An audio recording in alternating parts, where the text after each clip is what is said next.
अगले 48 घंटे पूरी दुनिया के सामने बहुत महत्वपूर्ण होने जा रहे हैं और इसी पे हमारी चर्चा है। बहुत महत्वपूर्ण मेहमान मेरे साथ न्यूज़ नेशन के मंच पे जुड़ रहे हैं। Lieutenant colonel retired Himanshu Singh ji, Huda Zariwala ji और आरती टिक्कू जी, सीनियर जर्नलिस्ट। आप तीनों का मैं बहुत धन्यवाद अभिनंदन करता हूं न्यूज़ नेशन के मंच पे। आपसे शुरुआत करूं, दो बड़ी खबर इस वक्त आ रही जो मैं आप सबके सामने रखना चाहता हूं। हॉर्मुज़ पर ट्रंप के अल्टीमेटम के बीच आईआरजीसी का बड़ा बयान सामने आया है।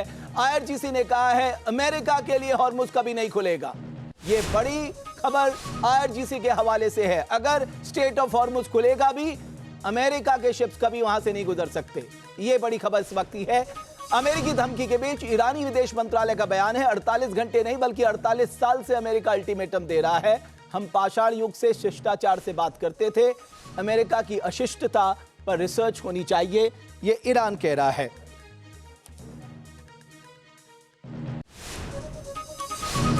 हिमांशु जी, मैं आपसे शुरुआत करना चाहूंगा। क्या आपको लग रहा है कोई बातचीत मुमकिन हो सकती है? ये जो दो प्रपोजल कहे जा रहे हैं, एक इमीडिएटली सीज फायर लागू करने की बात हो रही है, एक 15 से 20 दिन के बाद बाकी मुद्दों पे बात करने की बात हो रही है, इसकी कितनी उम्मीद आपको दिखाई देती है?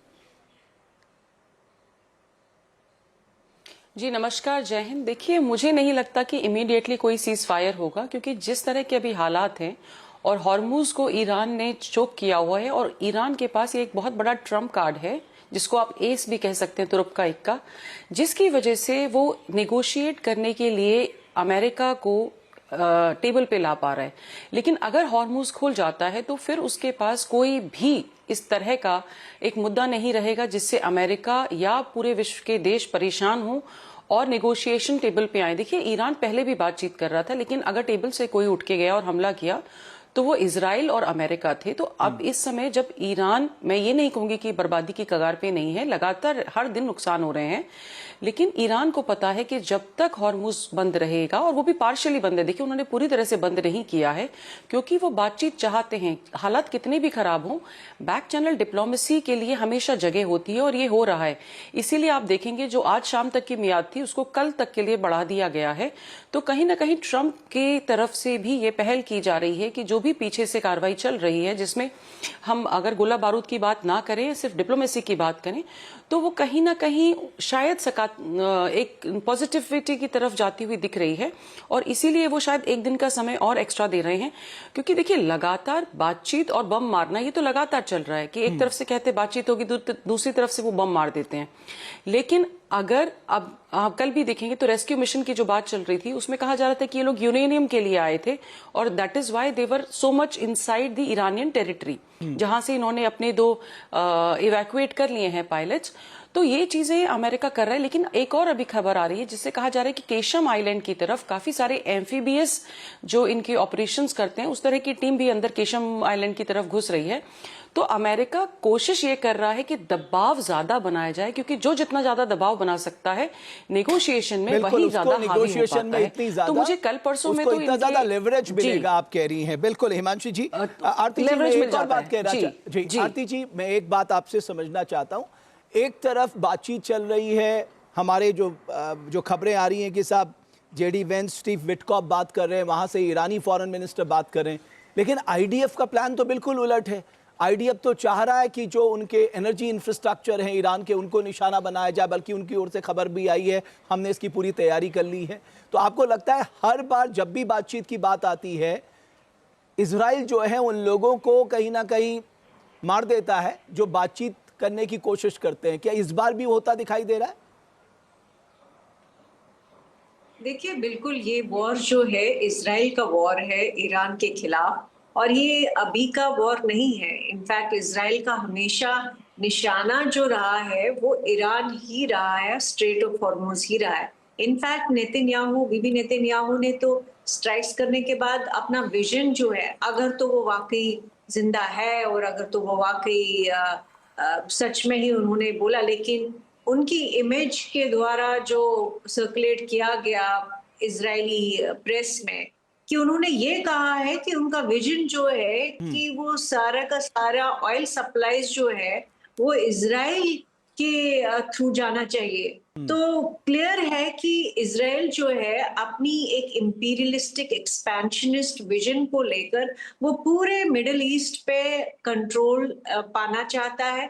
वो मिडिल ईस्ट पे रूल करना चाहता है। बिल्कुल कॉलोनियल थिंकिंग वाले लोग हैं। कॉलोनियल इनफैक्ट जितनी भी सहानुभूति सेकेंड वर्ल्ड वॉर में जब हुआ, हॉलोकास्ट हुआ जूस के खिलाफ, वो सारी सहानुभूति जो है धीरे धीरे पूरी दुनिया में खत्म हो रही है उनके लिए, क्योंकि वो बहुत बहुत ज्यादा एम्बिशियस इंपीरियलिस्टिक कॉलोनियल माइंडसेट से इस वॉर को ले रहे हैं।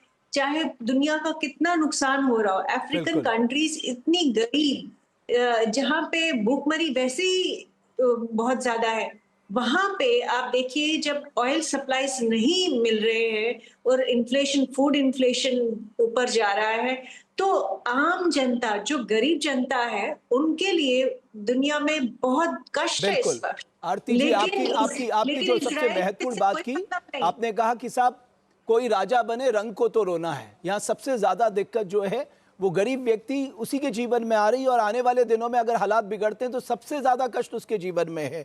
लेकिन एक जो बात मैं हुदा जी आपसे समझना चाहता हूं, एक तरफ ये बात सच है कि ट्रस्ट डेफिसिट सबसे बड़ी खाई है, वो कैसे पार होगी। दूसरा जो हिमांशी जी ने भी कहा, सब स्ट्रेट ऑफ हॉर्मुज ईरान के पास वो तुरुप का इक्का है, वो ट्रम्प कार्ड है जिसके सहारे वो अपनी बातें आज के दिन में मनवा सकता है। तो आपको लगता है कि इमीडिएट सीज फायर जैसी बात बहुत जल्दबाजी होगी? जी, बिल्कुल आपने सही फरमाया कि इमीडिएट सीज़ फायर करने की जो सूरत हाल है वो फ़िलहाल इसलिए नहीं बन पाएगी क्योंकि तुर्क का इक्का जिस तरह से आपने बताया इस वक़्त अमेरिका के पास नहीं है। तुर्क का इक्का आज भी स्ट्रेट ऑफ हॉर्मुज़ है, वो आज भी ईरान उसका नैरेटिव कंट्रोल कर रहा है और कहीं न कहीं उसका इम्पैक्ट ग्लोबली देखा जा रहा है।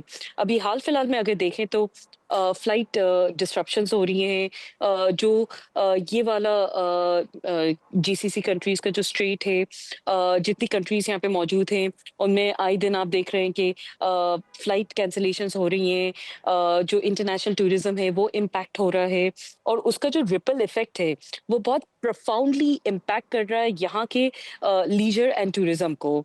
तो ऑब्वियसली कहीं ना कहीं जीसीसी कंट्रीज भी प्रेशर डाल रही हैं बैक एंड से अमेरिका के ऊपर कि हमारा जो फाइनेंशियल नुकसान है वो रोका जाए। कहीं ना कहीं यूरोप का उसके ऊपर बहुत बड़ा दबाव है, प्रेशर है कि आपने इस तरह से हमारे फ्यूल प्राइसेस हाइक अप कर दिए हैं, हमारा जो स्टॉक मार्केट है उसमें बहुत खासे तौर पे तब्दीली आ चुकी है।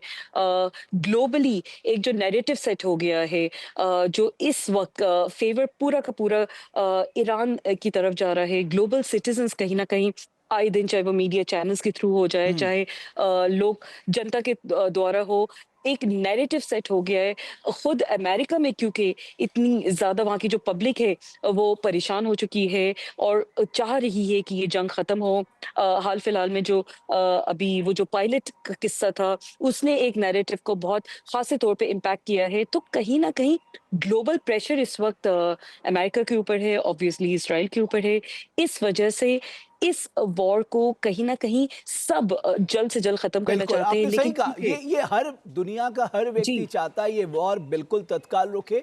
आज केवल एनर्जी सिक्योरिटी की बात नहीं हो रही है, फूड सिक्योरिटी की हो रही है, इकोनॉमिक सिक्योरिटी की हो रही है, एनवायरमेंट सिक्योरिटी की हो रही है, मिलिट्री सिक्योरिटी की हो रही है, वाटर सिक्योरिटी की हो रही है। सब चैलेंज इनको मिल रहा है आने वाले दिनों में और हालात और बिगड़ेंगे।